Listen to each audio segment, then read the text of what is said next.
আপোনাৰ এটা নিজৰ সিদ্ধান্তই প্ৰকাশ কৰে আপুনি কিমান স্বাধীন আৰু কাৰ পৰাধীন।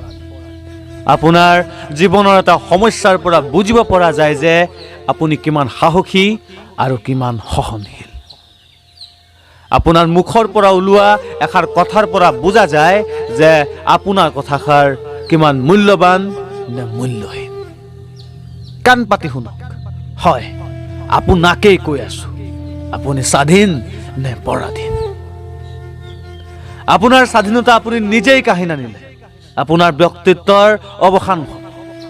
আৰু সেই শাসকসকলে লেলিহান জিভা মেলি প্ৰতিদিনাই আপোনাৰ মন মগজু আৰু শৰীৰৰ প্ৰতিটো অংগক তৃপ্তিৰে ভক্ষণ কৰিব।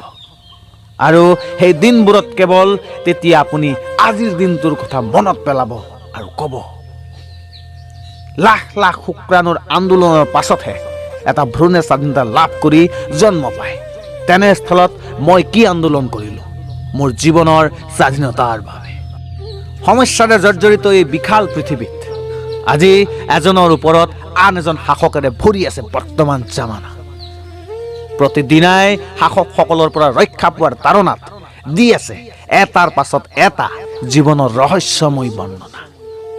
আৰু শাসক প্ৰজাতিয়ে এফালৰ পৰা দাহি মুহি শেষ কৰি নিছে আপোনাৰ জীৱনৰ সপোন আৰু সমাধি পাতি শেষ কৰি পেলাইছে আপোনাৰ অনুভৱী মনৰ দেউনা। হয় আপোনাকে কৈ আছো, কাণ পাতি শুনক, আপুনি স্বাধীন নে পৰাধীন।